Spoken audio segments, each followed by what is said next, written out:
प्रश्नावली 2.2 10th class NCERT question 1 है।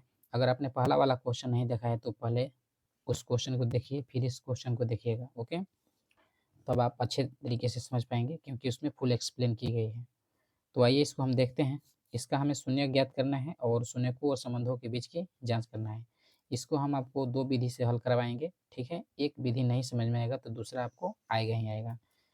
तो आइए देखते हैं इसको।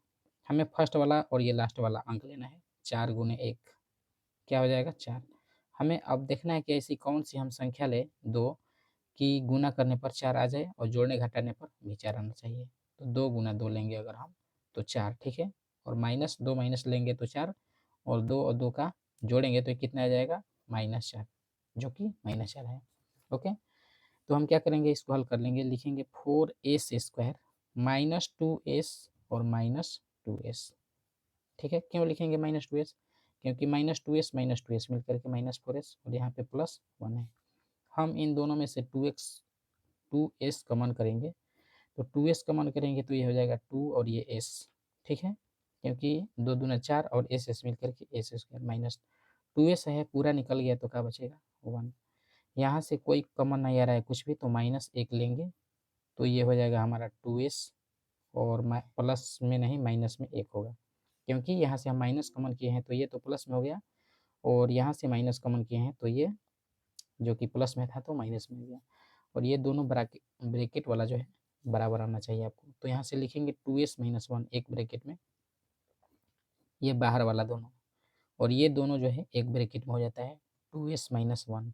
ओके, यहाँ से हम लिखेंगे 2s - 1 बराबर 0, और इसको भी वही लिखेंगे 2s - 1 बराबर क्या लिखेंगे 0। तो यहाँ से 2s बराबर माइनस में 1 है तो इधर आ गया 1, प्लस में आ जाएगा, और s बराबर हो जाएगा 1/2। यहाँ पर भी वही होगा, 2s बराबर 1 इधर आ गया प्लस में, और s बराबर 1/2। तो यहाँ देखिए हमारा शून्यक हो गया। शून्यक हमारा शून्यक क्या हुआ, शून्यक तो हमारा है 1/2 और ये 1/2, ठीक है। और इसी को हम बोलते हैं अल्फा बीटा। तो मान लीजिए अल्फा बराबर हो गया 1/2, और बीटा क्या है, बीटा भी हमारा हो गया 1/2। अल्फा 1/2, बीटा 1/2, क्योंकि ये दोनों क्या है अल्फा बीटा है। और एक चीज़ यहाँ पे देखिए, द्विघात बहुपद है ये द्विघात बहुपद, तो हमें पता है एक लैंग्वेज यहाँ पे लिखते हैं।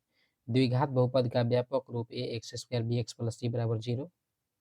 ओके, द्विघात बहुपद का व्यापक रूप ax² + bx + c बराबर 0, जहाँ ए बी सी, ये ए है, ये बी है और ये सी है।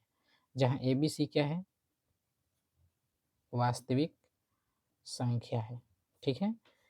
तो हम क्या करेंगे कि इसी द्विघात बहुपद के साथ अगर हम इस क्वेश्चन की तुलना करें, जैसे कि x² का जो गुणांक होता है a, x का गुणांक होता है b, और जो अचर पद होता है उसको बोलते हैं c। तो यहाँ से a बराबर 4, b बराबर -4, c बराबर 1। ओके, तो यहाँ पे लिखेंगे a बराबर 4, b बराबर -4, c बराबर 1। ओके, अब हमको क्या पता है, हमें पता है कि शून्यकों का योगफल। ओके, हम यहाँ पे जांच कर रहे हैं। अब यहाँ पे हम जांच कर रहे हैं, तो लिखेंगे शून्यकों का योगफल। और शून्यकों का योगफल क्या होता है, शून्यक को क्या बोलते हैं हम, अल्फा बीटा बोलते हैं, और यही शून्यक है। तो शून्यकों का योगफल यानी कि alpha plus beta. Alpha plus beta बराबर क्या होता है -b/a। ओके, और अल्फा बीटा कहाँ है, तो यही तो है अल्फा बीटा। तो लिखेंगे 1/2 + 1/2। ओके, बराबर -b कितना है, माइनस है, और -b लिखना है हमें, तो माइनस माइनस मिल करके यहाँ पे ये भी लिखिए नहीं से, माइनस और -b। ओके, और बटे में a कितना है तो 4 है। तो यहाँ पे हम इसको हल करेंगे, इसका लघुत्तम क्या हो जाएगा 2 और 1 + 1। यहाँ से ये माइनस माइनस मिल करके प्लस हो जाएगा। ओके, यहाँ से हम लिख सकते हैं इसको 4/4, और ये कटेगा तो क्या हो जाएगा 1। तो ये तो 1 आ गया, 1 1 कितना हो जाएगा 2, और बटे में 2 बराबर 1। यहाँ से ये कटेगा तो मतलब कि ये भी 1, 1 बराबर 1। ओके, तो यहाँ से आपका ये जो जांच है अल्फा प्लस बीटा वाला सत्यापित करता है। लेकिन हम यहाँ पे लिखेंगे शून्यकों का गुणनफल। ओके, तो लिखेंगे शून्यकों का गुणनफल। और शून्यकों का गुणनफल क्या होता है? अल्फा इंटू बीटा, और अल्फा इंटू बीटा क्या होता है? सी बटे में ए होता है। ओके, इसको याद करना है आपको, ये फॉर्मूला है ये आपका। तो 1/2 अल्फा बीटा कहाँ पे है? अल्फा बीटा तो देख लीजिए, अल्फा बीटा यही है शून्य, 1/2 1/2। तो यहाँ पे हम क्या लिखेंगे? 1/2 गुना 1/2, और सी बटे में ए कह रहा है, तो सी कितना है आप देख सकते हैं, सी 1 है, ए कितना है? तो ए 4 है, यहाँ पे 4 लिखेंगे। ओके, इसको हल करके देखते हैं कि इक्वल आता है कि नहीं। 1 का गुना 1, 2 दूना 4 बराबर 1/4। तो ये भी आपका जो है क्या है? सत्यापित होता है, जांच। हमें आपको क्या करना है? दूसरी विधि बतानी है।